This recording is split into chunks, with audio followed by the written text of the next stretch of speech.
Today we're going to be talking about the 19th paragraph of Nāṉ Ār. This is the second last paragraph. Or incidentally, for anyone who's interested, in recent years, both while writing articles for my blog and while giving these talks, I've been slowly polishing my translation of Nāṉ Ār. And I've also made a complete transliteration of it. So that is, I've now updated that. This week I updated that on my website because many people asked for the complete transliteration. So if anyone is interested, the version now on my website is the same that I've updated while doing these talks. So as I say, this 19th paragraph is the second last paragraph. And in this paragraph in particular, Bhagavan is talking about the application of what he's taught us in the earlier paragraph, the application of that in our day-to-day life, how it is not something divorced from how we conduct our life. It has implications for how we conduct our life outwardly. In the first sentence of this paragraph, Bhagavan says, "Nalla maṉam eṉṭṛum, keṭṭa maṉam eṉṭṛum, iraṇḍu maṉaṅgaḻ illai." That means there are not two minds, namely a good mind and a bad mind. That we can take in two ways. One thing, and then in the next sentence he says, maṉam oṉṭṛē, mind is only one. We can take this at two levels. At a deeper level, Bhagavan is saying there is only one mind. In other words, he's emphasizing ekajiva-vāda, the oneness of the perceiver of all these things. That is one way of understanding this, but on another level, Bhagavan is talking here about all the minds we see in other people. We see some people, oh, this is a good person, that is a bad person. When we talk about good and bad, we're talking about, obviously we're not talking about the physical body, we're talking about the mind, the character of that person. Bhagavan says here, there are not two minds, a good mind and a bad mind. There are not two kinds of mind. There's not some people good, some people bad. The mind is only one. And then in the next, the third sentence, he says, vāsaṉaigaḻē, śubham eṉṭṛum, aśubham eṉṭṛum, iraṇḍu vidam. Only vasanas are of two kinds, namely śubha and aśubha. That is, it's not the mind itself that is bad, it's the vasanas, that is the will element of the mind that is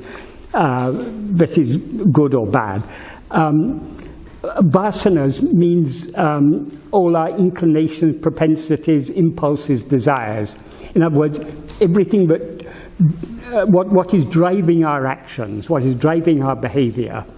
So when we judge a person as good or bad, what we're judging is their vasanas. But actually we're not judging all their vasanas, we're judging those vasanas that are manifesting through their behavior. Because we all have so many vasanas which we ourselves may not know about until during this process of self-investigation and self-surrender, vasanas, unknown vasanas come to the surface of previously unknown vasanas come to the surface of our mind. So when we don't even know the vasanas within ourselves, how can we judge the vasanas in other people? And he said that the vasanas are of two kinds, śubha and aśubha. Śubha means what is agreeable, virtuous or good. Aśubha, it means the opposite of that, what is disagreeable, wicked, harmful or bad. So it's when we judge a person as good or bad, what we are judging is not that person but their vasanas. So Bhagavan is trying to help us to see beyond the vasanas of a person to what is real behind those vasanas. And he continues to explain this in the next sentence. Maṉam śubha-vāsaṇai vayatai niṟgum-bōdu nalla maṉam eṉṭṛum aśubha-vāsaṇai vayatai niṟgum-bōdu keṭṭa maṉam eṉṭṛum solla-p-paḍum. That means when the mind is under the sway of śubha-vāsanas, it is said to be a good mind, and when it is under the sway of aśubha-vāsanas, a bad mind. The word that I translate as sway is vayam. Vayam is a Tamil form of the Sanskrit word vasa. Vasa means under the sway or control or domination of the good vasanas or bad vasanas. So it's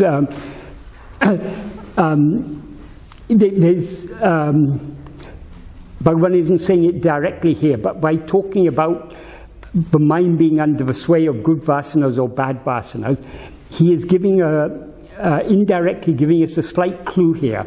However, whatever type of vasanas we may have, we do have freedom to not allow ourselves to be swayed by vasanas.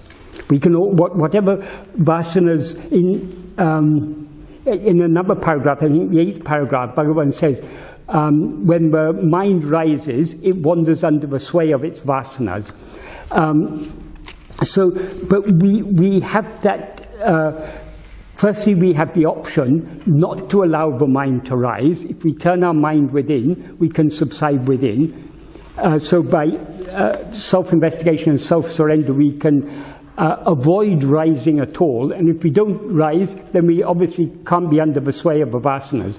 Even when the mind rises, we are able to allow ourselves either to be swayed by the vasanas that rise in our mind or to not be swayed by them. So if we allow ourselves to be swayed by bad vasanas, for example, that is, it's we who are allowing ourselves to. Of course, the vasanas are our will, so within all of us there are good and there are bad vasanas. There are vasanas that draw our mind outwards, and there are other vasanas that love to turn within. So the whole spiritual path is Bhagavan said, the stories that are told in Puranas, that's in the mythological stories, about the fights between the devas and the asuras, the gods and the demons, is depicting the fight that is going on within every sadhaka, every spiritual aspirant. There's a constant fight going on between the good and the bad vasanas. What we judge as good or bad depends on what our aim is. If we want to lead a virtuous life in the world, then the vasanas that make us do good actions are good vasanas, the vasanas that make us do bad actions are bad vasanas. But in the spiritual path, any vasana that draws our mind outwards, away from ourselves, is a bad vasana. So it depends on what our aim is and on the context of what vasanas are judged as subha or asubha. There's no fixed definition for what a subha and asubha. It depends what our aim is. So we have the freedom. Since we have both śubha-vāsaṇas and aśubha-vāsaṇas, good vasanas and bad vasanas, we have the freedom when the bad vasanas rise and try and drag our mind outwards, we have the freedom to resist that and to follow the good vasanas that draw our mind back within. So the vasanas don't have total dominion over us. Because we've got a mixture of good and bad vasanas, we can decide which ones to follow. And that's how we purify the mind, by not allowing ourselves to be... There may be so many bad vasanas in us. When they rise to the surface of our mind, if we don't allow ourselves to be swept away by them, we are thereby weakening them, and we are strengthening the good vasanas. That's not what Bhagavan is saying here, but that we can draw this inference from his use of this word under the sway of, under the vasa of, under the dominion of, the control of. We're not entirely under control of them. We can decide which vasanas we allow to control our mind.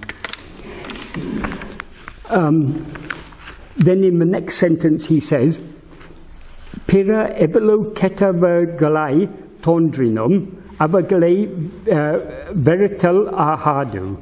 That means, however bad other people may appear to be, disliking them is not proper or not appropriate.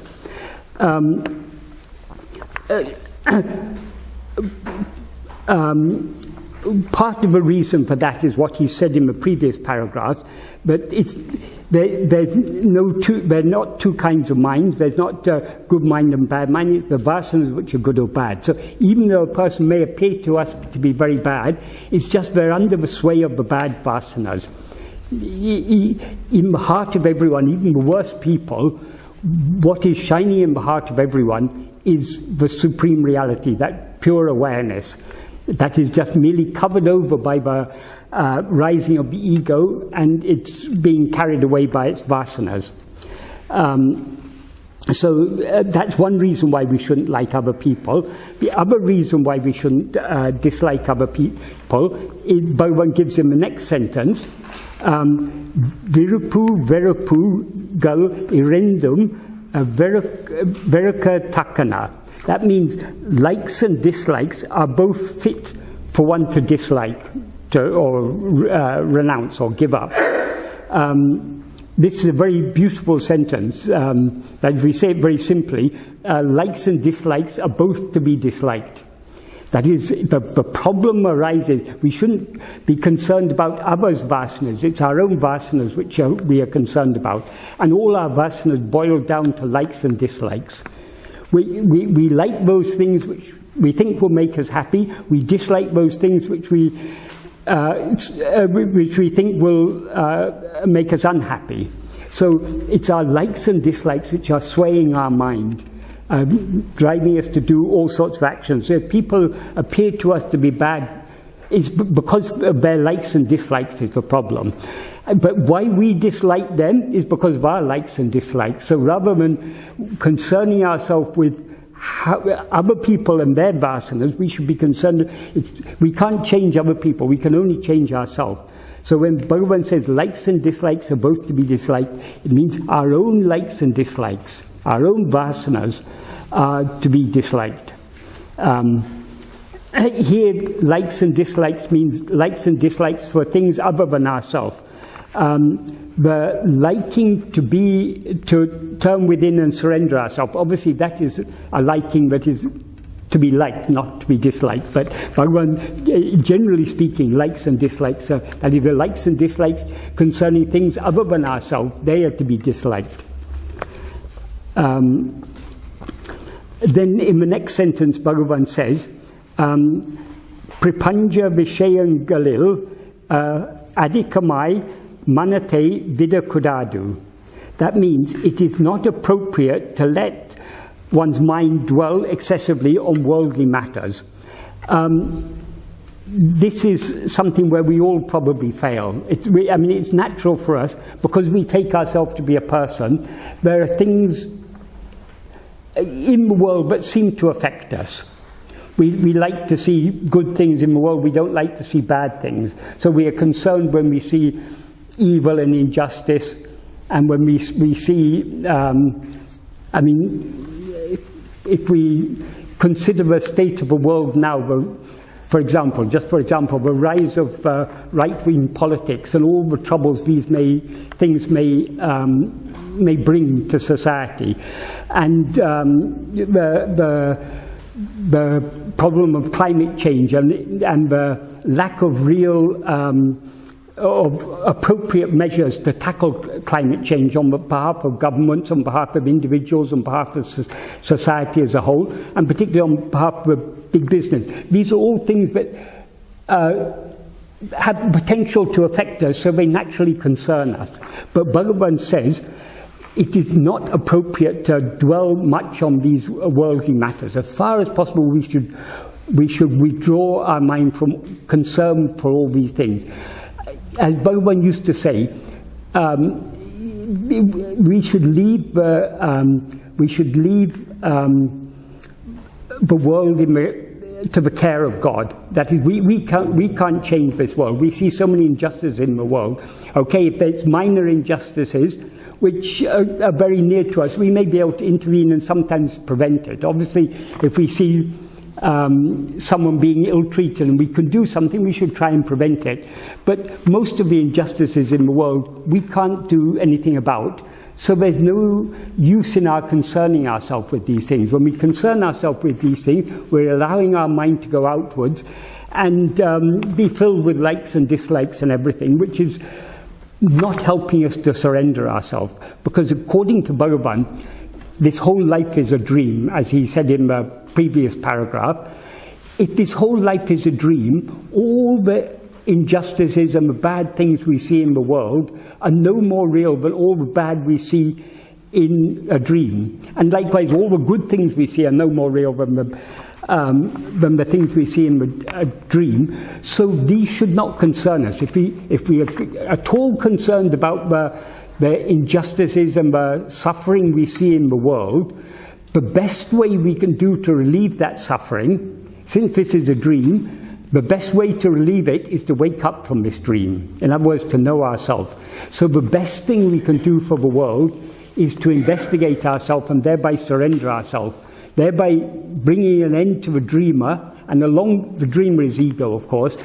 When dreamer comes to an end, the dream also comes to an end with it. So that is what we should be concerned about. So though it is natural for us to be concerned about worldly matters, the term Bhagavan uses here is prapanja vishayanga. That can mean worldly matters, or it can also mean, vishaya can also mean phenomena. So the objects of the world, the phenomena of the world. We shouldn't let our mind dwell on anything other than ourselves more than is necessary. And how much is necessary, according to Bhagavan, is not necessary at all to concern ourselves with the things of the world, because just like a passenger traveling on a train, he knows that the train is carrying him to his destination, doesn't have to concern himself carrying his small luggage on his head, because the train is carrying the luggage. So also everything in this world is being well taken care of. Nothing need concern us, even our own life. Even the duties and responsibilities we feel we have to other people, to our family, to our friends and everything, all this is being taken care of. The actions we have to do to, for example, to provide for our family or to take care of our friends, those actions which we are destined to do, we will be made to do. If we are not destined to do them, even if we try to do them, they're not going to change anything. So according to Bhagavan, we don't actually have to be concerned about anything. The only thing we need to be concerned about is turning our attention within and surrendering ourselves. But it's to reach that point where we're ready to turn our mind within and give up all concern about other things, we cannot get there overnight. We slowly have to wean our mind away from its concern with other things. And we do so by following the path Bhagavan has shown us, by practicing self-investigation and self-surrender. So Bhagavan doesn't say completely give up being concerned about the world, because obviously most of us are not able to completely give up concern. He says very gently, it's not appropriate to allow the mind to dwell adhikam-āy. Adhikam-āy means excessively on worldly matters or on the objects of the world. As much as possible, we slowly have to withdraw our mind from its concern, from its interest in anything other than knowing ourselves, than knowing what we actually are. So Bhagavan says it gently. It's not appropriate to do so excessively. What he means by that is we should be our concern should be to wean our mind away from its concern for other things. And the deeper we go in following this path, the more our concern for other things will recede into the background, and the more the trust that everything in this world is being taken care of by God. Now we see so many injustices in the world. There have always been injustices, but slowly, one injustice, for example, in the past, there was widespread throughout the world, in almost all cultures, slavery was there. That seemed to come, well, to a large extent that was brought to an end, but it's still going on in less direct forms even nowadays. So problems are being solved. When one problem is solved, another problem comes in its place. So problems and injustices are the very nature of the world. They're nothing new. So we can't solve the injustices that happened in the past. We can't solve the injustices that happen in the future. Even the injustices happening now, most of them we can't do anything about. We can't in any way solve them. So we should avoid being concerned about these things. But what is the root of all injustice, the root of all evil, according to Bhagavan, the root of everything is our rising as ego. That is the problem we've got to deal with. If we deal with that problem, all other problems will automatically be solved, because this is the root of all problems. So that is what Bhagavan wants us to be concerned about. So slowly, we should try to wean our mind away from its concern with prapancha vishayam. That means anything other than ourselves. As I say, vishaya can mean matters or affairs, worldly affairs. It can also mean any phenomenon, any object. Then in the next sentence he says, sāddhiyamāṉa-varaiyil anya karyatil piravēśikka-k. That means, to the extent possible, it is not appropriate to intrude in others' affairs. In other words, what Bhagavan is saying here is basically what we would say in English: we should mind our own business. Sometimes when we see problems in the world, we think that we can help. We can, if we give advice or we try and interfere, we can try and solve these problems. Bhagavan says, as far as possible, it's better to avoid doing so, because often when we try to solve problems, we're actually creating more problems or making the existing problem worse. So this is very practical advice Bhagavan gives us. We can't solve our own problems. How can we solve the problems of others? And then he says, in the second last sentence, he says, pirukku-veṟuppugaḻ koḍuttu-k-koḷḻugiṟāṉ tanake koḍuttu-k-koļļugiṟāṉ. That means all that one gives to others, one is giving only to oneself. And in the final sentence he says, i-vv-uṇmaiyai y-aṟindāl evaṉ-dāṉ koḍuttu-k-koļļugiṟāṉ. That means if one knew this truth, who indeed would remain without giving? Why Bhagavan said that whatever we give to others, we're giving only to ourselves? The others seem to be others only because we've limited ourselves as this body. We take this body to be ourselves, and therefore we take all other bodies to be other than ourselves.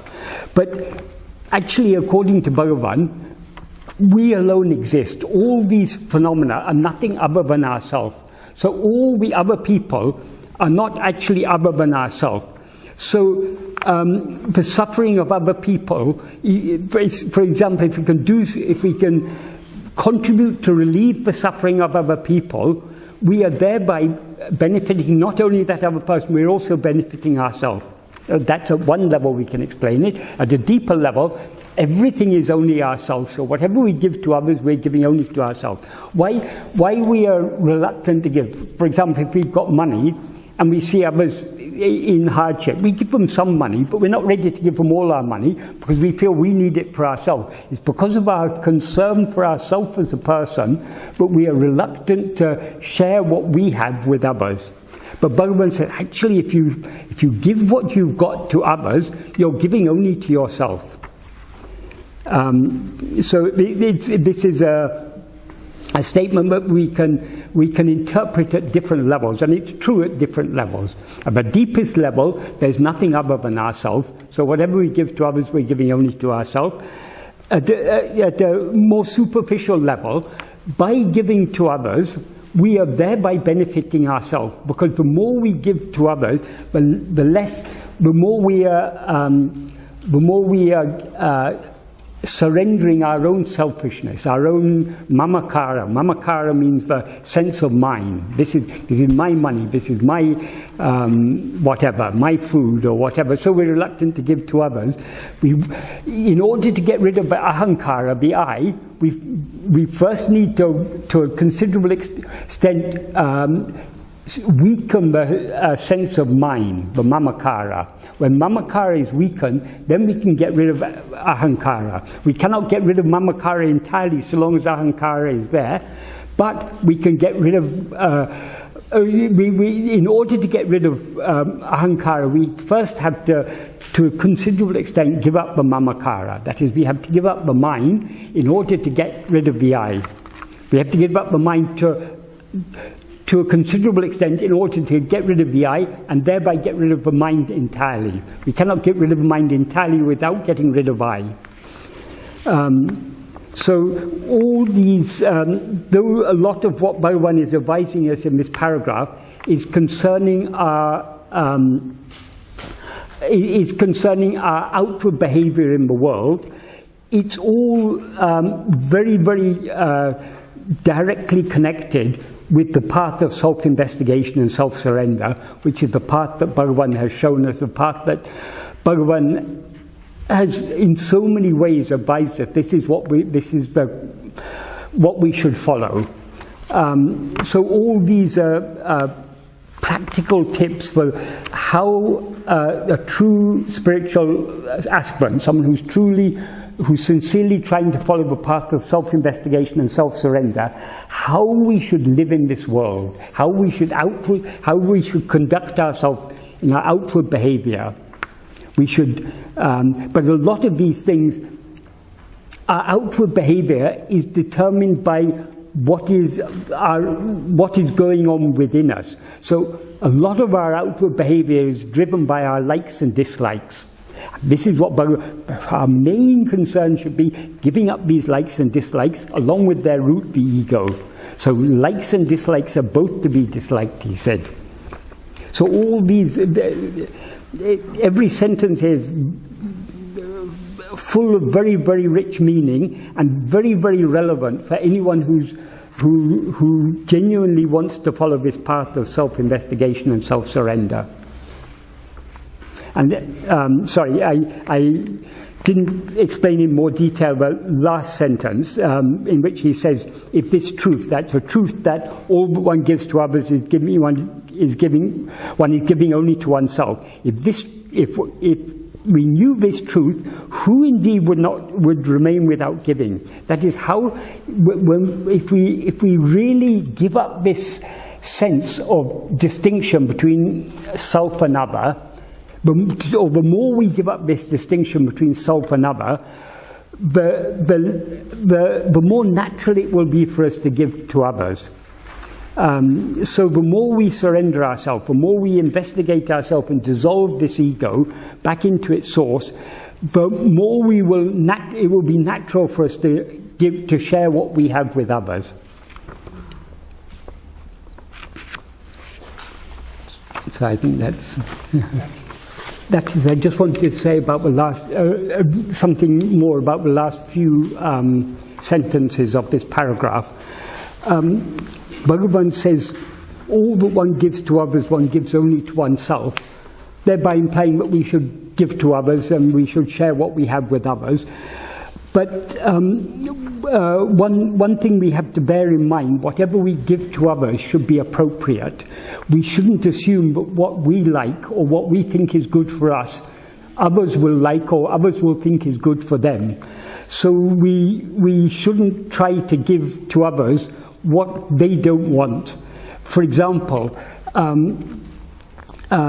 we shouldn't, we may think that we have some good advice to give to others, but if they don't want to hear that advice, if we try to give them, we may be doing so with all good intention, but if we try to give them advice that they don't want to hear, we are going against what Bhagavan said in the previous sentence, which is, as to the extent possible, it's not appropriate to intrude in others' affairs. That is, if we give unwanted advice, we are intruding in others' affairs. And I mean, that giving advice is just one example of what we can give and what can be inappropriate. For example, we may think that, that being vegetarian or vegan is good.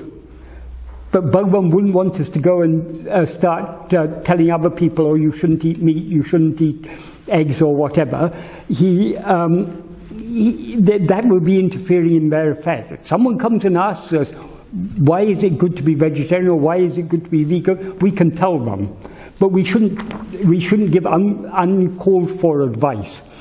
And arguably the greatest gift we can give to others is to share with them our love for Bhagavan's teachings and our understanding of Bhagavan's teachings.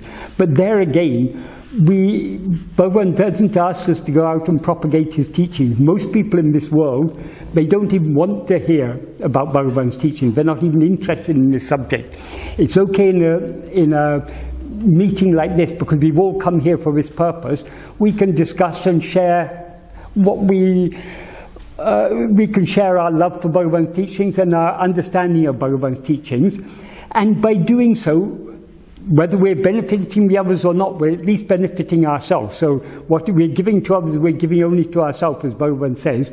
But it's appropriate in this context. It wouldn't be appropriate to go out and start lecturing about Bhagavan's teachings to people who don't want to hear about them. So we have to read these sentences together. Not only, though it is good to give to others, we shouldn't give to others what they don't want, because if we give to them what they don't want, we are intruding in their affairs. Trying to make them like what we like is not appropriate. And just because I mentioned about giving unwanted advice, there's a small incident in Bhagavan's life, but how Bhagavan exemplified this. That is, in the 1930s, one of the former managers of the ashram was disgruntled because he was no longer the ashram, the manager. So he had put a case against the ashram and against Bhagavan, but saying that to get the court to rule that he was the rightful manager of the ashram, not Bhagavan's brother. So this case went to court, and normally Bhagavan would have been summoned to court to give evidence, but because some influential devotees intervened, it was decided that the court should come to Bhagavan to ask him to give evidence. So the court came to Bhagavan. A little bit of this is recorded in talks. And they questioned him many things about how all the property of the ashram was accumulated and everything. So Bhagavan was saying all this has nothing to do with him. He doesn't consider the ashram to be his property or anything. He said, I told people not to ask for anything in my name, but they didn't want to hear me, so they asked in my name and they received in my name, and they built this ashram. This was built by the devotees for the devotees. It's got nothing to do with me. And they said, well, if you don't like people to ask for money in your name, why don't you stop them? Bhagavan said, I advise people not to collect money in my name. They don't like to listen to my advice. I don't like to give ineffective advice or unwanted advice, so I keep quiet. So even Bhagavan exemplified giving, even in a matter which most people would judge as it directly concerns Bhagavan, because people are using his name to collect money. Bhagavan gently advised people at first when he found that they didn't want to hear him, that they wanted to continue with what they wanted to do. Bhagavan kept quiet. So we can learn a lot from, it's not easy to understand Bhagavan's attitude to many things, but if we understand them, we can learn a lot from Bhagavan's attitude. How he lived in the ashram, but considered himself to be an outsider. Once there was an incident. It was some special day, so there was a special feast had been laid on, and because of the preparation of the feast, there was some delay.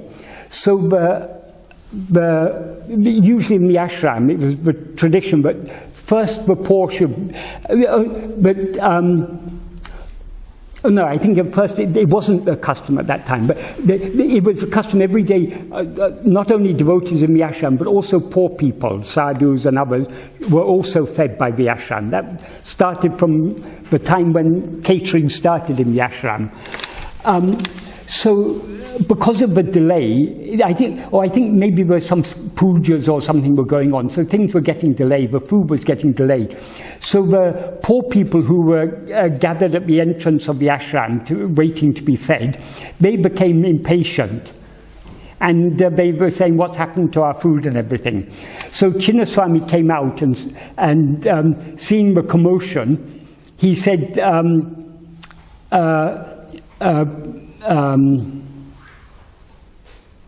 Paradasis will be fed afterwards. Paradesi means those who don't belong here, they're outsiders, will be fed afterwards. This was heard by Bhagavan. So when finally the dinner bell went and everyone got up to go to the dining hall, Bhagavan continued sitting on the sofa without getting up. So Bhagavan said, Bhagavan, everyone's going to the dining hall, they're all waiting for you. Bhagavan said, no, Chinnaswami's orders, Paradesi should be fed afterwards. He considered himself to be an outsider. So when this was reported to Chinnaswami said, okay, feed the Paradesis first, because he knew Bhagavan can't be persuaded. So he said, first feed the Paradesis. And from that time onwards, it was the custom to feed the poor feeding is always done, since that day, poor feeding has always been done in the ashram before the food is served in the dining hall. So Bhagavan, though everyone calls it Ramana Ashram, it's Bhagavan's ashram, Bhagavan considered himself an outsider. When people did things which Bhagavan didn't approve of, he would gently tell them this isn't appropriate. If they didn't listen to his advice, he'd keep quiet, because what's the point of giving an ineffective advice? If he tries to intervene and tell them, oh, no, you shouldn't give, you shouldn't ask for money, you shouldn't do this, you shouldn't do that. In Bhagavan's view, that's interfering in others' affairs, intruding in others' affairs, which he said, as far as possible, we should avoid doing. So as far as possible, Bhagavan avoided interfering in matters to do with the ashram. Even when wrong things were done, Bhagavan avoided interfering. Not always, sometimes he did interfere, but very, very seldom. And only in exceptional circumstances did Bhagavan intervene. For example, Murugan wasn't in the good books of the ashram. They had their own politics, but for one reason or another, Murugan wasn't in the good books of the ashram management. So he used to go every day to beg his food in the town. But on his mother's anniversary every year, whatever money people gave him, he would gather up the money and he would give it to the ashram to serve a bhiksha for his mother on her anniversary day. That's the anniversary of her death every year. So he would give to the ashram management in order that a feast could be given for Bhagavan and all the devotees. So there was one year when this happened, but even in spite of that, though Murugan gave the donation, he would himself go out begging. So one year when this happened, it so happened some rich lady had come from North India, and she had given a big donation to the ashram and everything, so they were all dancing attendance on her. And 2 days before, the first day she had come, when everyone came into the dining hall, when everyone sat down, she remained standing. And Bhagavan said to her very nicely, please sit down. And she sat down. The next day, she did the same. When everyone sat down, she remained standing because she wanted to get attention from Bhagavan. So Bhagavan understood her intention. So whereas the first day, he had said to her very kindly, please sit down. The second day, he said rather impatiently, sit down. He didn't show the same concern. He just curtly told her, sit down.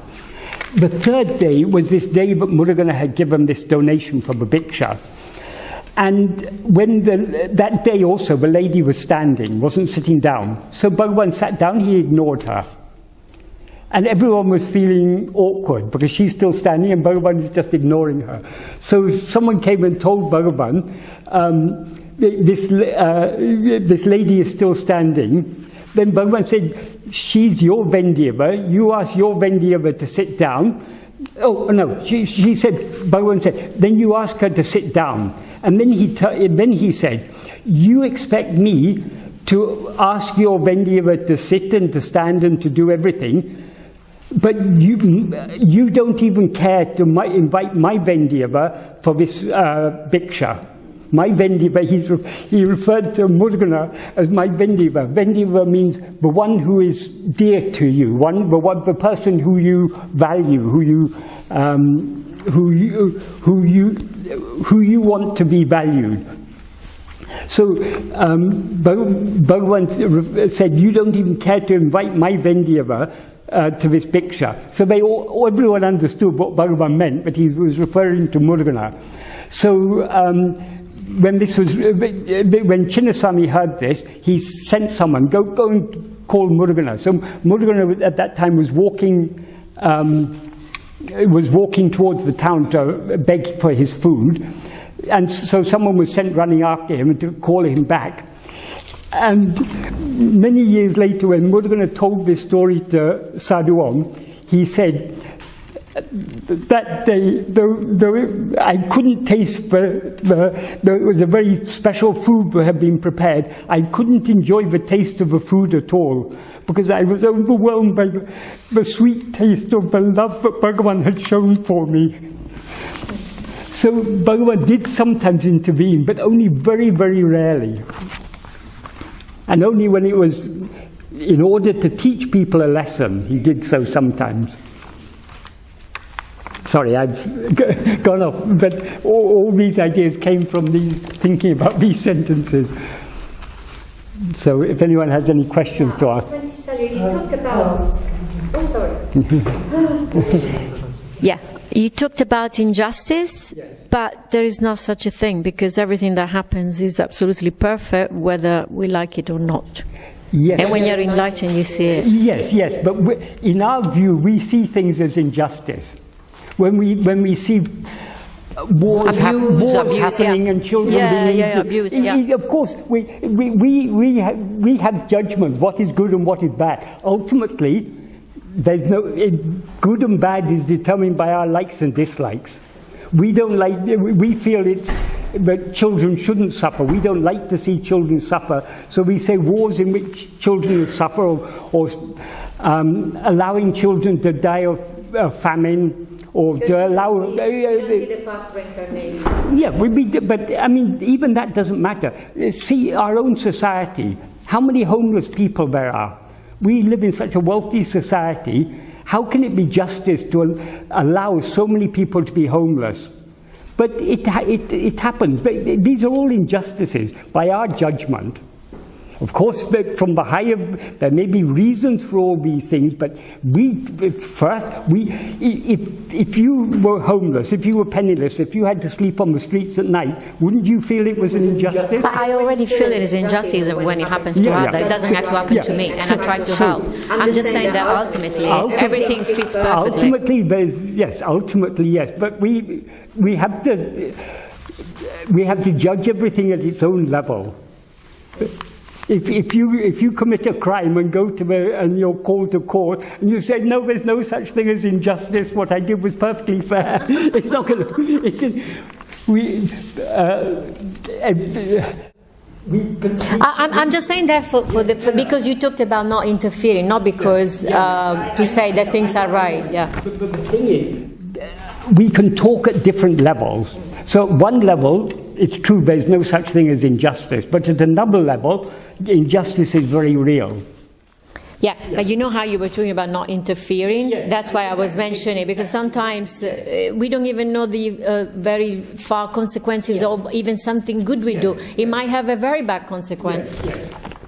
So that's why. But as I said, giving and interfering, we have to do what is appropriate. If we see a person sleeping rough at night and we give them money, that we shouldn't interpret as interfering in their affairs, because they want something, they want money so that they can go and get some shelter. So we have to our actions have to be appropriate to the circumstances.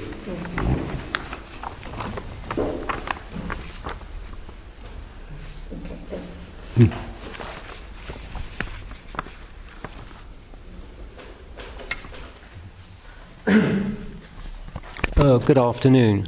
Thank you very much for the stories about Bhagavan. Interesting.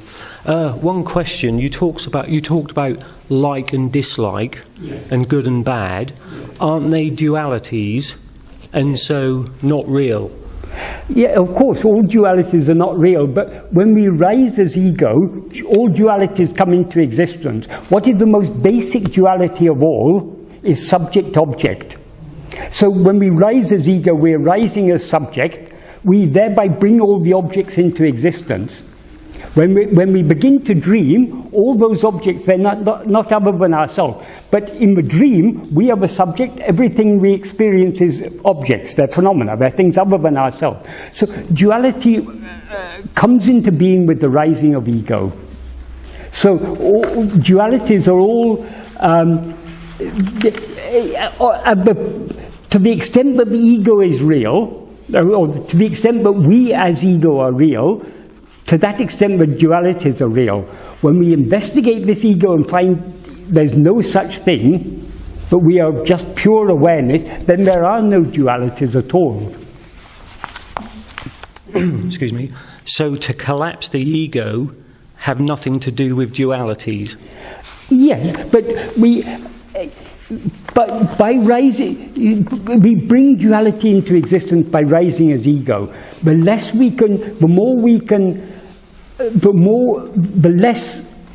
concern we have about duality, the less concern we have about likes, dislikes, all these good and bad and things, the easier it will be for us to turn within and eradicate ego. Yes. Sorry if I'm monopolising the microphone. Is that the goal, to collapse the dualities, collapse the ego, and stay in the now? Our concern is not about duality. Our concern should be about ego. Now, ego is what we now seem to be. Now I take myself, I am Michael. That awareness, I am Michael. Michael isn't the ego. The awareness, I am Michael, that is ego. That is a false self-awareness, because what I actually am is not Michael. Because Michael appears and disappears. Michael appears in waking and dream, he disappears in sleep. But I remain in sleep. So how can I be Michael? So it is that separating ourselves from this ego, or which we can do only by turning our attention within, that is our goal. Because ego is the root of all problems. When I don't rise as Michael in sleep, there's no problem at all. It's because I rise as ego now aware of myself as I am Michael. There are so many problems. So our aim is, sleep is a temporary relief from all problems. We want, the only problem with sleep, the only shortcoming with sleep, is not in sleep itself, it's in the fact that we come out of sleep. So in waking a dream, we do have a problem. And the root of all our problems is ego. That is what we need to get rid of. If we get rid of ego, we get rid of all duality. So long as ego is there, duality will be there. Good, bad, likes, dislikes, everything. Knowledge, ignorance, life, death, happiness, unhappiness, existence, non-existence. All these dualities come into existence only with the rising of ego. Do you have much success personally in just experiencing the self? When you say personally, you're talking about me as a person. No, the self. No, wait. If I am a person, then I haven't succeeded. Okay. If I've succeeded, then I'm not this person. So asking about personal experience is, yeah. Okay, I get it. Michael will never be enlightened. Michael can never be enlightened. When I cease to be aware of myself as I am Michael, that is enlightenment. So when we cease to be aware of ourselves as a person, that is enlightenment. So there's no such thing as an enlightened person. Okay, thank you.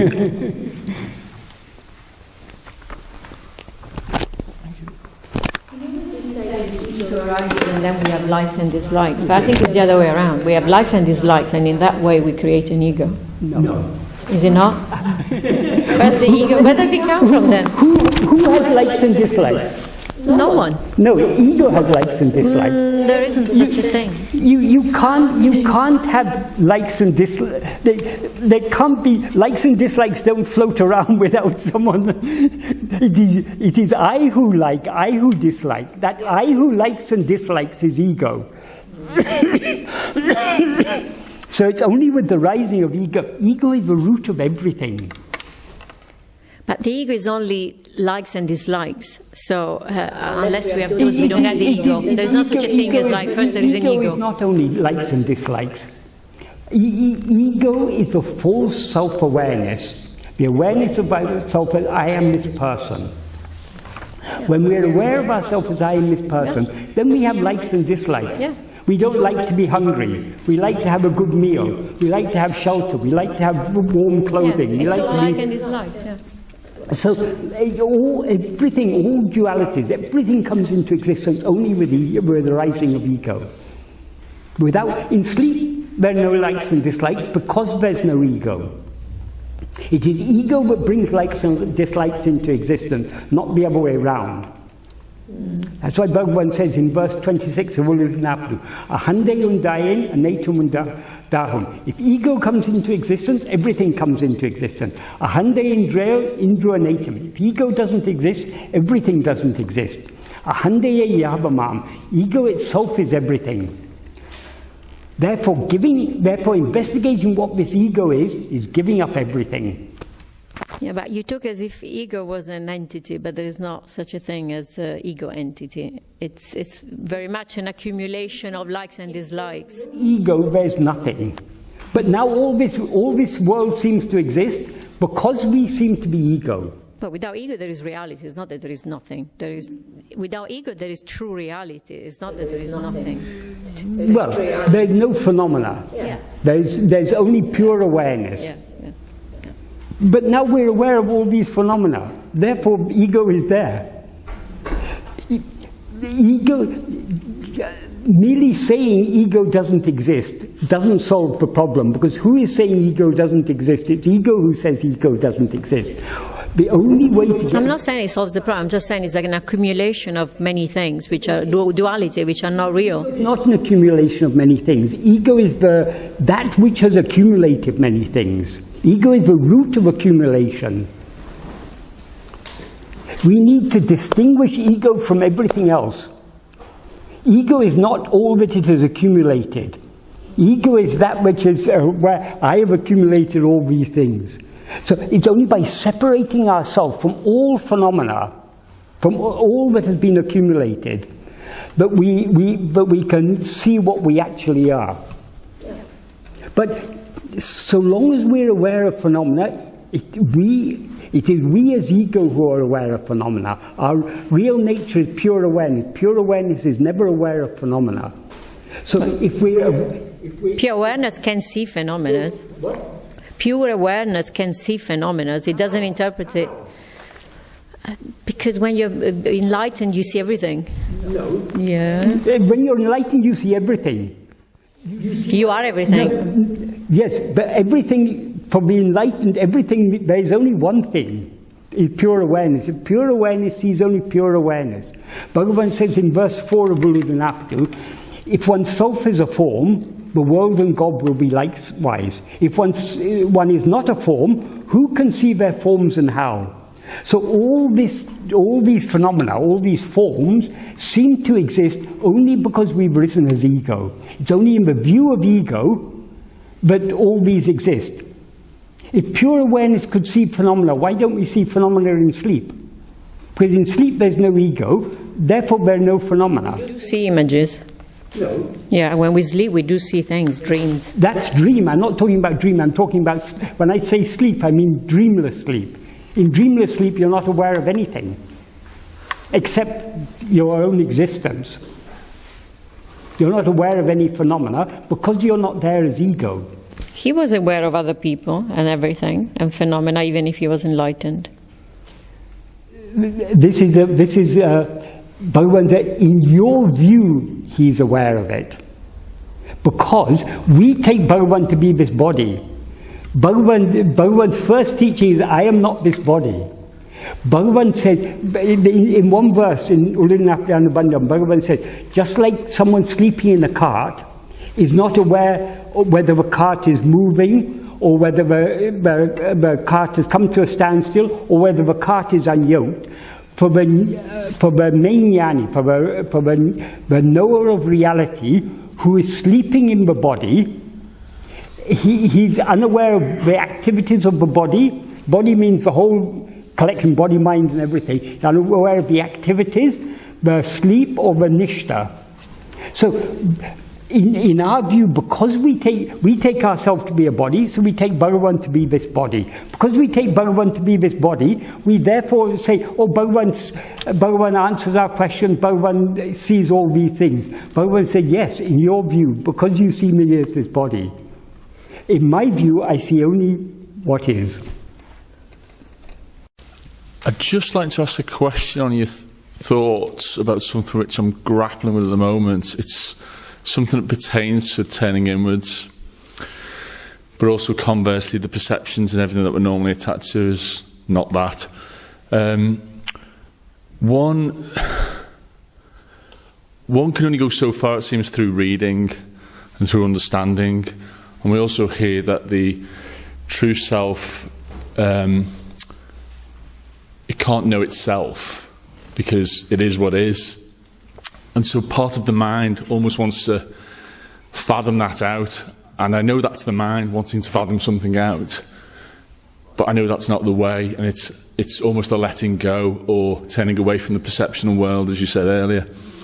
And yeah, that feels like it's counter to how we've been brought up so far in the world. It's almost like a faith thing to let go and see what happens.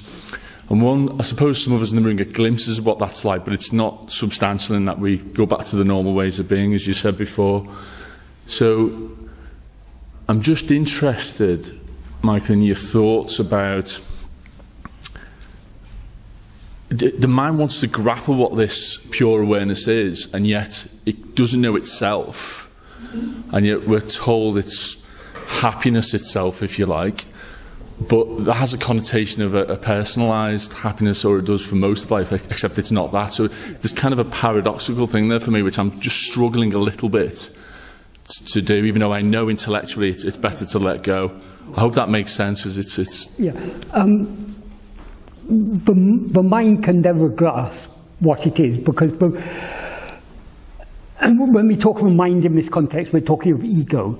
Ego is nothing but a false awareness. It's the awareness, I am this person, I am this body. What is real in the ego is only the pure awareness I am. That's the self-awareness. That is what you referred to as the true self, what Bhagavan refers to as our real nature. That, to say it doesn't know itself, that is said in a very special sense. It is said because it is not a knowing as we usually associate knowing, because knowing usually involves a subject and an object. Obviously, we can never know ourselves as an object. But our very nature is awareness. So just by being ourselves, we are knowing ourselves. So it's not that the true self doesn't know itself, it does know itself, but it's not knowing of the type of, it's not the type of knowing that we usually associate with the word knowing. It's just pure awareness. And awareness is always aware of itself. Because you cannot be aware without being aware that I am aware. And by being aware that I am aware, you're aware that I am. So awareness and being, awareness and what is, actually one and the same thing. What is only awareness. There is nothing other than awareness. And the nature of awareness is perfect happiness. But the opposite of happiness, the misery or suffering and everything, it all arises only with ego. But even, as you say, when we associate happiness with a personal experience, obviously it's not happiness in that sense. So when the ultimate reality is described as Sat, Chit, Ananda, Sat means what is, Chit means awareness or what is aware, Ananda means happiness or what is happy. These words cannot capture it because we understand the meaning for these words, but it is beyond anything that the mind can understand. So a clear understanding of the teachings is necessary to the extent that it helps us to put it into practice. For example, we need to understand what we are not. If we don't understand what we are not, when we investigate ourselves, we're going to be investigating something other than what we actually are.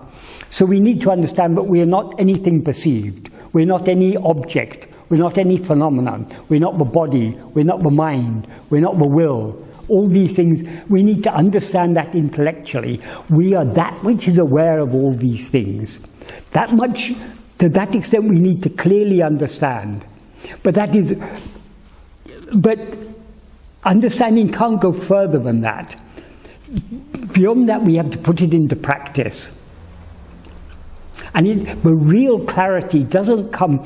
We can understand Bhagavan's teachings to a certain extent by reading them and thinking about them, but to really understand them, the true clarity of understanding comes only from practice. It's only by turning our attention within. When we turn our attention within, we are turning our attention back towards the source of light, the light of awareness. So that is clarifying the mind, clarifying our understanding. So the real clarity comes from practice. The real understanding comes from practice. So reading and thinking about the teachings is very necessary. Even while practicing, it's not that we first read Bhagavan's teachings, then we think about them, then we practice them. It's a process of iteration. Because the more we put them into practice, the greater clarity we get. And then when we read them, we get more from them. Because you can only get from something what you put into it. So to the extent that we bring a clarity of understanding, to that extent we get more out of the teachings. Our understanding becomes deeper and subtler. So that is why traditionally it is said the path of jnana is a path of sravana. Sravana literally means hearing, but also that's hearing figuratively. That's includes reading and studying and everything. Maṇana, which means thinking deeply about it, getting a coherent understanding it in the correct context. And nididhyasana. Nididhyasana means deep contemplation. What are we contemplating on ourselves? So nididhyasana in this context means contemplation on ourselves. In other words, self-investigation. These three are to go on. It's an iterative process. Reading and thinking about the teachings is good because that encourages us to turn within. It also helps to deepen our understanding. But what is most important of all, what is the sine qua non, that without which everything else is useless, is actual practice. Does that, I don't know whether I've answered your question or not. Yes, it does. It's the practice itself, though, is once one, when one is doing that, so to speak, and that's just a term of words, you do start to get a sense of a lessening of what you are, or kind of freedom or space, or whatever you want to call it. Words don't do it justice, as you say. And it's that where the personal identity kind of goes a bit fuzzy and around the edges, and it is a bit scary in some ways, because it takes a bit of courage to stick with that, if you can put it like that, and yet it's not anything, as you say, perceivable. So it's just unusual when you first grapple with it. Well, it is for me anyway. But, I think it is for all of us. I mean, it's Bhagavan's teachings are very, very radical. They're completely changing our perspective, our whole view of things. And the teaching words are radical, but the real implication of the word becomes clearer and clearer the more we put it into practice. So we are confronted with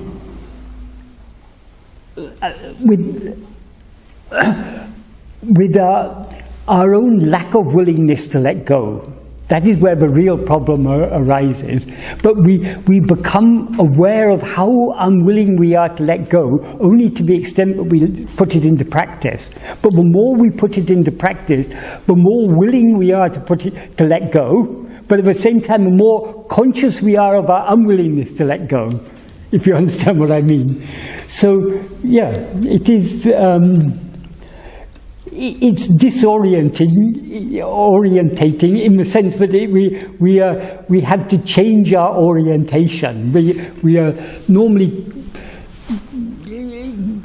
cozy in our belief that we are this person, that this world is real, and all this. We have built up a whole set of beliefs. But Bhagavan's teachings are basically undermining, are challenging. So we have to be ready to let go of our beliefs, not just let go of our beliefs, let go of our interest in all things other than ourselves. So it's a huge, huge challenge. And it's not something that we're going to... I can't offer you a self-realization weekend, I'm afraid. It's just not that type of thing. It is something that we're only by patient, persistent practice. For how long? For as long as it takes. That's all that can be said. Whether it is days, years, months, lifetimes, who knows? It depends where we are on the journey. Could be the next moment. We don't know how far we are from our goal. Again, we're talking in metaphorical sense because our goal is ourselves, so we're never far. But in a sense, how close we are to letting go entirely, we don't know. All we know is we know the direction we have to go in, which is back towards ourselves. Let's continue going in that direction, and sooner or later we'll reach the goal we're seeking.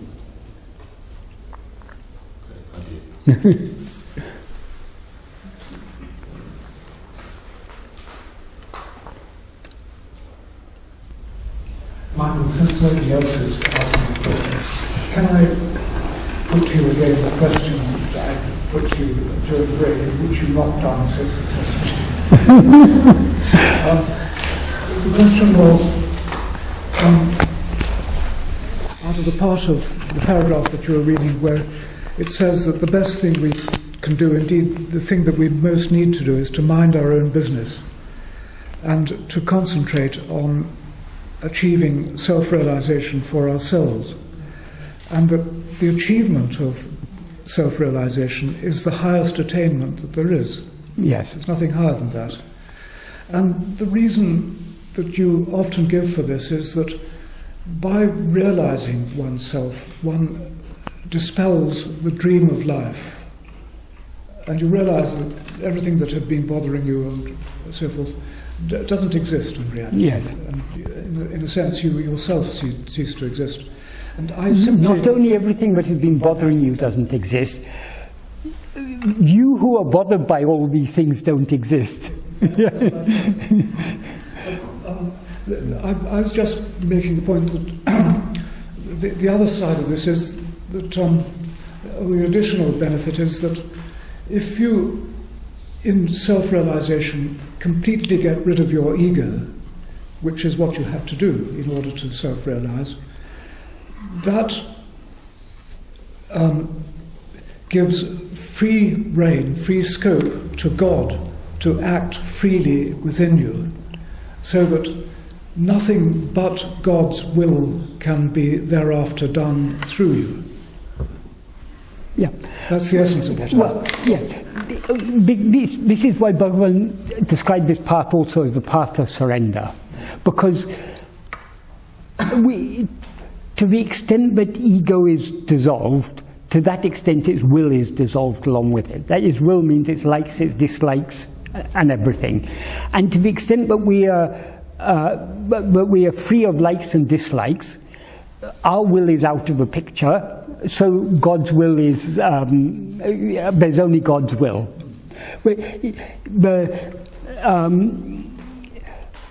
What obstructs God's will is our will, because we have likes and dislikes of our own. Whatever is all according to God's will, but we don't like it. Some things about it we like, some things about it we don't like. We have to go beyond this likes and dislikes. We can, to a certain extent, give up likes and dislikes while on the path, but we cannot get rid of all likes and dislikes until we get rid of the root of likes and dislikes, which is ego. And if we are not focusing on getting rid of ego, the likes and dislikes, new likes and dislikes will be sprouting. We cut the old ones and new ones come. So that's why the whole focus of Bhagavan's teachings is on investigating this ego, because that is the root of all the problem. When ego is dissolved entirely, then what remains is only God's will. And what is God's will? God's will is infinite love. So what remains is infinite love. And infinite love, there are no two. In pure love, there's no two. A love in which there's A loves B and B loves A, that is still an imperfect love, because there's that separation between A and B. But most perfect love is self-love.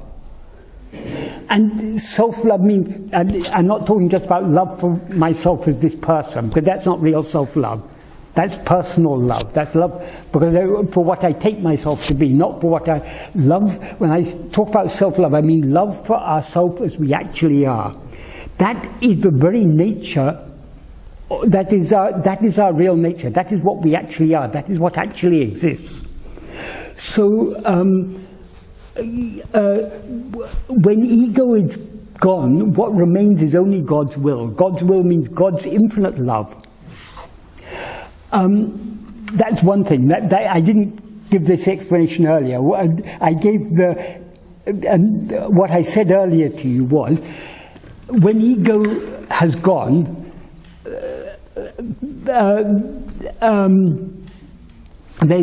God's work is over.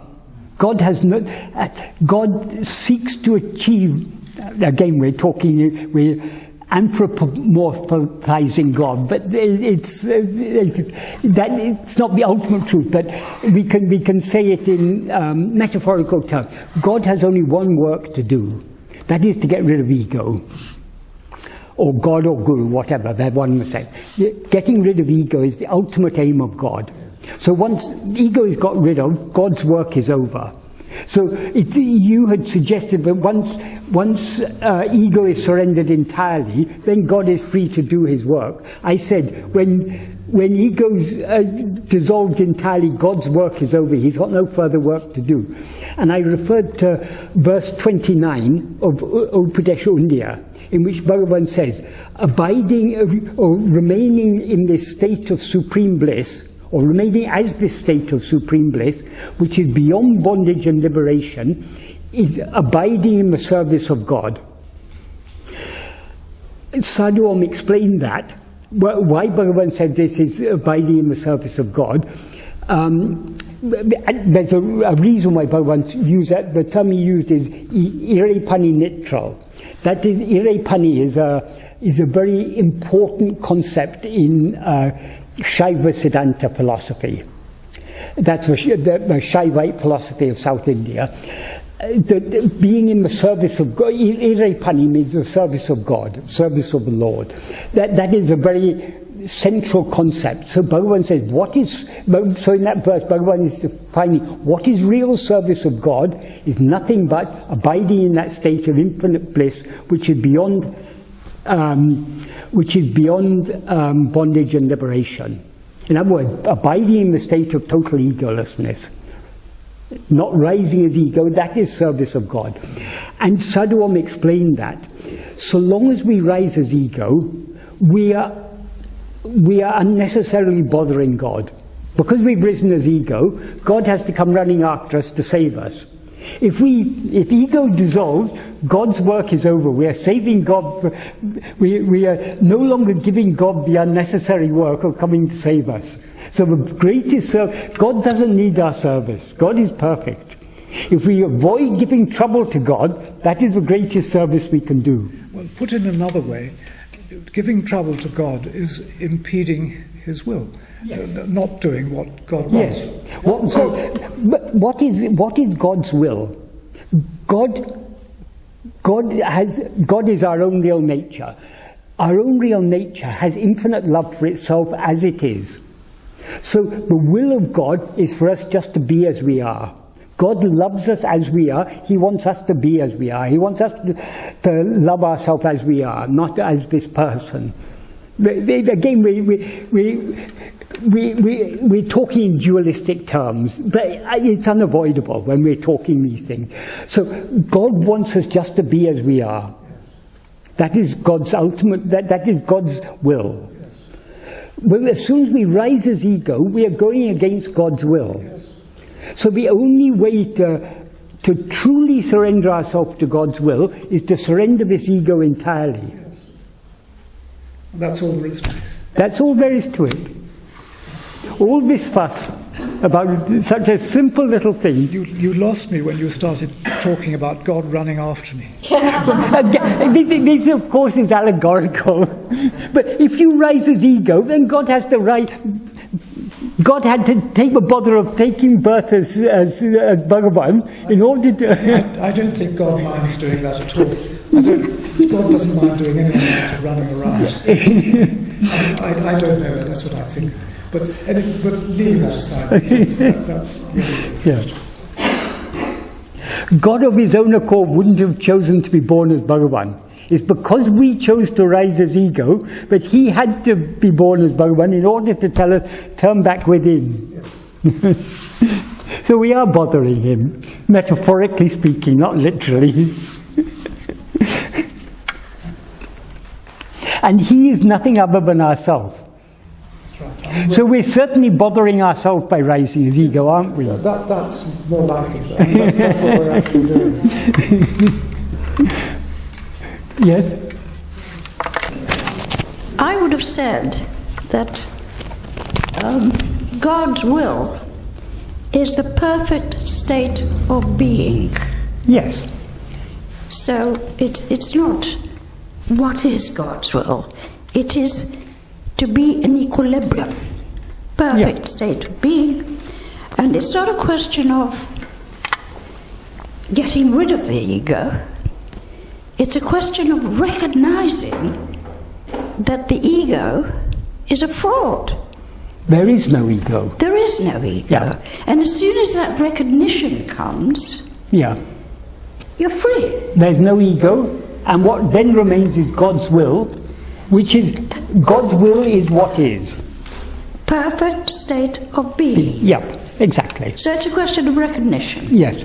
And God and God's will are not two different things, because God is love. Yeah, the highest state is love. Yeah.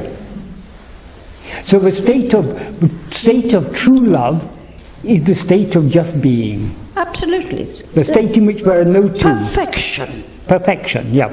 Exactly. That's what we're looking for. That's what we're looking for, yes. I'm done. Yeah. A little bit, it's a practical question. Certainly what I find when I get up in the morning, it's a change of a state from bliss to a sense of all the things around the world appearing.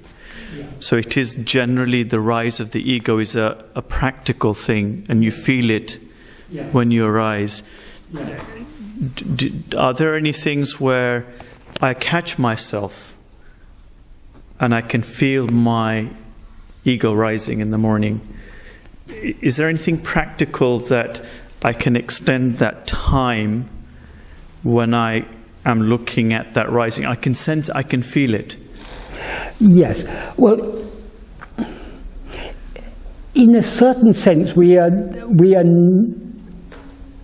not aware of the rising of ego. We're aware of the rising of everything else, which is the indicator that the ego has risen. Because we are never, the nature of ego is always to look outwards. Outwards means away from itself. So ego is never seeing itself. Ego seems to exist only so long as it is looking elsewhere. If it really looks at itself, there is no such thing.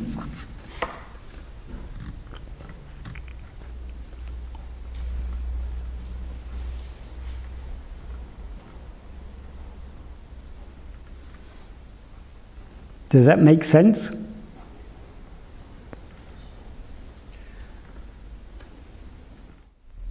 The feeling in the morning of from a bliss to looking outward. Yes. That is the rising of ego. But we are aware of the rising of ego because of the appearance of other things. Yes. The ego is known only by the appearance of other things. If instead of looking at other things, if ego tries to look at itself, it dissolves and disappears. Because there is no such thing.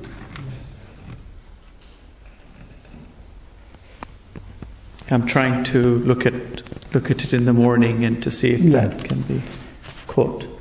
But in sleep we cannot practice self-investigation. As soon as we wake up, then the self-investigation can begin. So we cannot catch ego at the very moment it rises. But if we did, it wouldn't rise. So we need to rise as ego in order to turn back within.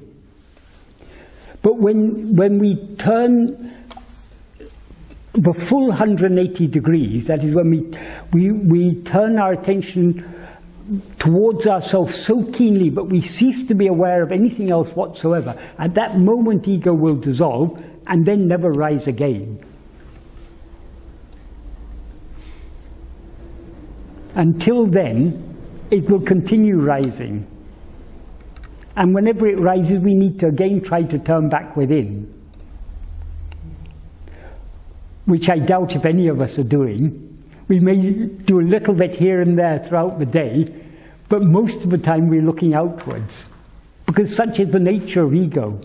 When we are turning within, we are going against the very nature of ourself as ego. That's why it seems to be such a struggle for us. Not that being self-attentive shouldn't be, I mean, what can be easier? If we're able to attend to other things, why it seems so difficult to attend to ourselves? Because by attending to ourselves, we are threatening the very existence of ourself as ego, and we are not yet ready to let go. When we're willing to let go, Bhagavan says, ayayati solla-p-paḍum. It's so easy. Nothing is easier.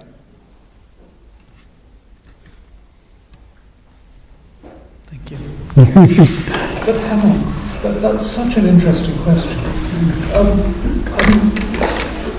the process of getting up is heavy and painful. I mean, when you sort of finally have to confront the day, your ego gets up, and you think, oh God. Back to all this trouble again. Yes. The very awareness of this process happening is actually a help. You know, it's if one is actually aware that this is actually why it's so heavy and so unpleasant, that it itself sort of helps you to get through it. Bhagavan was always keen on people getting up as soon as they stopped dreaming, or, you know, as soon as possible. He didn't like people lingering about in bed, because all kinds of negative thoughts come into your mind, and you feel sort of depressed. Who said Bhagavan didn't? Bhagavan actually said generally Bhagavan didn't say give do's and don'ts, but Bhagavan said sometimes, the moment you wake up in the morning, that is a very good opportunity for practicing this. But because before we've got caught up in all our cares and concerns about the world, trying to turn our attention within, Bhagavan said that's the best way to start the day, with this practice, because then it helps the practice to continue throughout the day. Yes. So Bhagavan said, I think Bhagavan, even in some context, when talking about this, Bhagavan said, don't be in a hurry to get up in the morning. Lie in bed and take full advantage of calmness and peace. He probably said both things. Yeah, it may have been in different contexts, but he said it. But you're absolutely right. I mean, he did say that's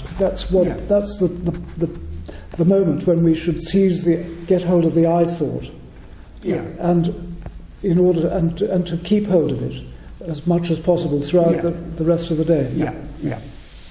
The I thought means nothing but ego. Yes. But he didn't. I'm sure that he wasn't. I've read this very recently in Ganeshan's Moments Remembered. But often, when he got up and people were sleeping around him, he used to give them a gentle prod and say, "Come on." I don't know. Maybe in some, he wouldn't encourage people just to lie around and think unnecessary thoughts. But he did. I mean, it's not the lying isn't the problem. It's what the mind is doing. If the mind is. We can be lying in bed but thinking all sorts of things about the world. That's no use. Yes. Yeah, but to avoid for the mind to think these kind of things, it's correct to get up and engage in things which are positive rather than just like think, oh my God, this world is. But again, it depends upon the person. If a person is in the habit of just lying there and worrying about their bank balance or whatever it is, then Bhagavan will say, get up and... well, generally Bhagavan, as I say, generally Bhagavan doesn't interfere with people, but we can't say that Bhagavan will do this or he won't do that.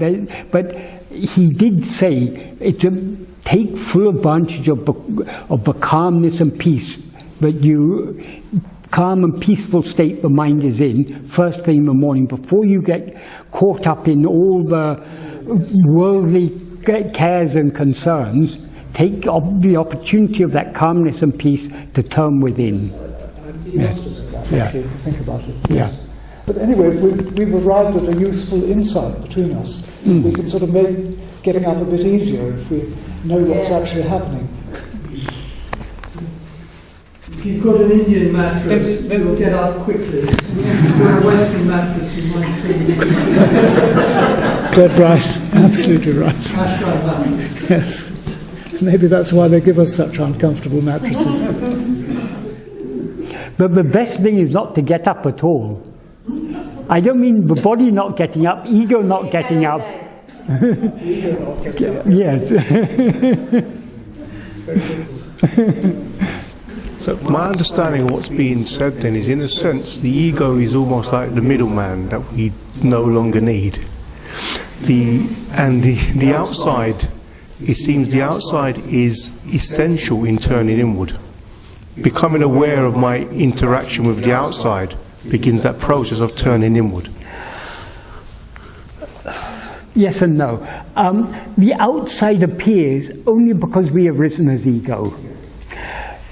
Ego is the middleman, but Bhagavan actually says in the middle, it rises in the middle. In verse 24 of Ulludunapadu, Bhagavan says, the jada body, jada means what is not aware, what is insentient. The jada body does not say I. What he means by does not say I, the body is not aware of itself as I. Body is not aware at all. Sat-chit means being awareness or real awareness, does not rise. But in between, that's implying in between these two, one thing I rises as the extent of the body.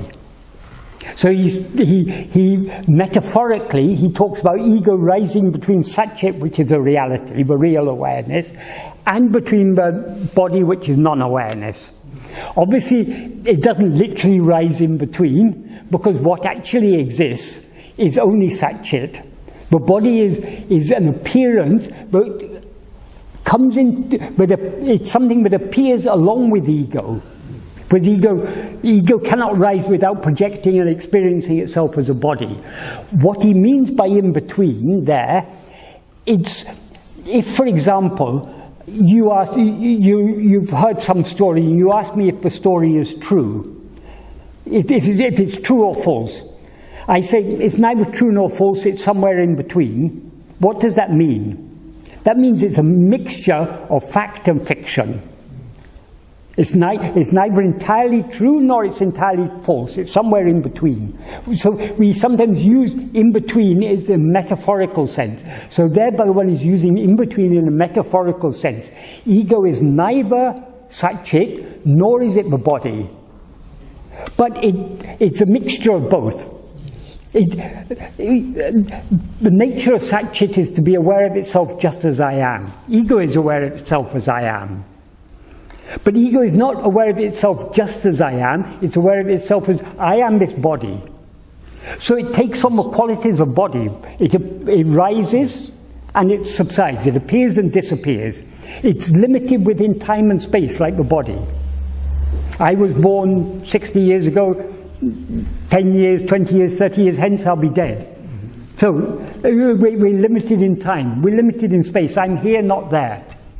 So all the limitations of the body we take on, we take as our own, and we take the sat-chit, the awareness I am, as our own. So but we're neither this nor that. Yes. We mix the two together. That is why ego is, and Bhagavan says, in the same verse, Bhagavan says, this is chit jada granti. Chit means the awareness, meaning in that context the sat-chit, the real awareness. Jada means what is not aware, that's the body. Granti means a knot. So when the sat-chit and body get entangled together, so to speak, of course sat-chit is never entangled with anything, but from the perspective of ego it seems to be, when they get entangled, that entanglement, that knot formed by the entanglement of chit and jada, that is ego. But ego is neither chit nor is it jada. It takes on the qualities of both. Yes. So it's in between. Yeah. So metaphorically, ego is in between. Yes. Thank you. So, middleman, as you say.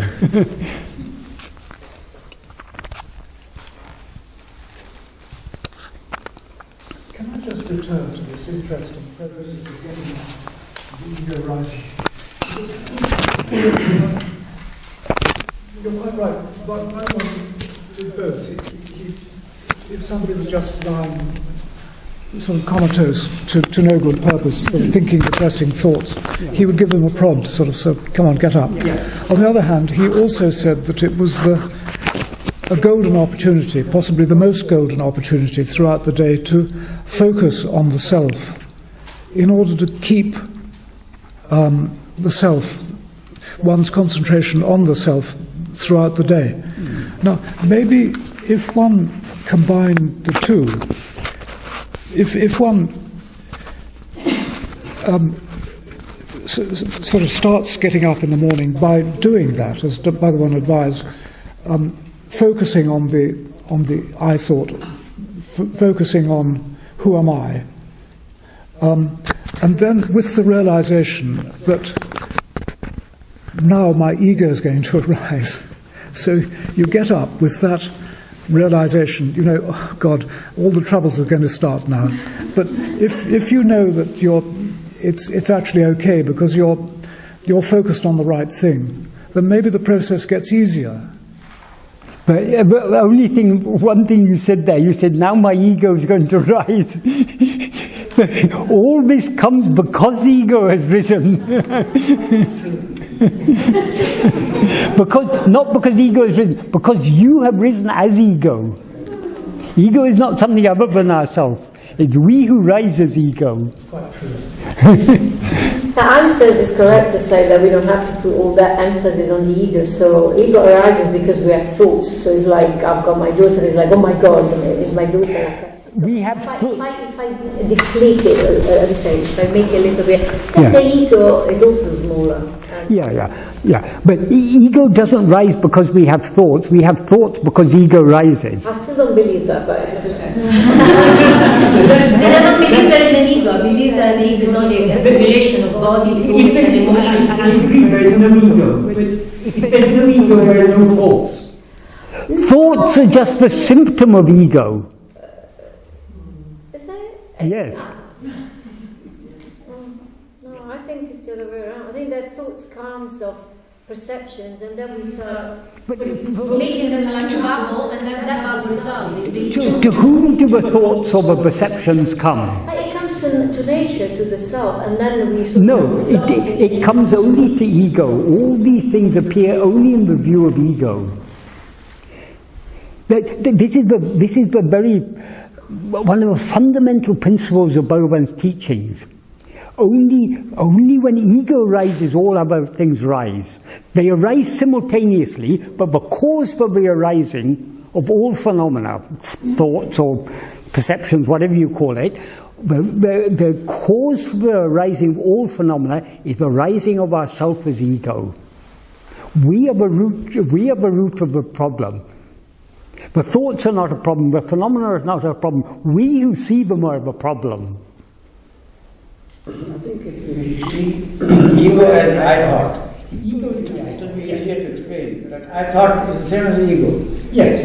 What you say. I thought is the basic thought, and I thought arises and everything is there. Yes. I thought is the thinking thought, the thought that is aware of all other thoughts. Yes. All other thoughts are jada. They're not aware. No, but ego is a mixture of chit and jada. So ego is aware. So that which is aware of all thoughts is ego. So without ego, there can be no thoughts. That's why Bhagavan said, ego is the first thought. The I thought. Yeah. Ego is the I thought, the basic thought that I.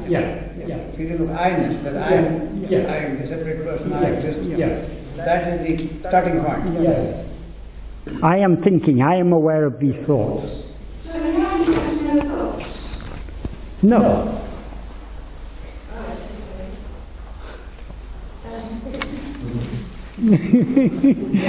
Jnani is, Bhagavan said, jnana-may jnani. Jnana alone is the jnani. Jnana means pure awareness. So the jnani is nothing but pure awareness. No thoughts. Right. Okay. So in this case, Michael, how do we distinguish between deep sleep and waking state? Can't you distinguish between deep sleep and waking state? No, I mean, if there are no thoughts. What? If there are no thoughts, then how would we... If there are no thoughts, there's no waking state or dream. Correct. Oh, yes, that That's what I meant actually. Yeah.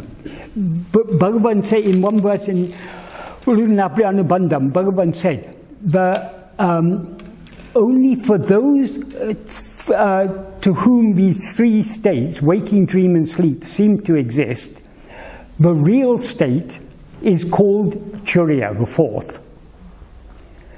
But that is actually the only existing state.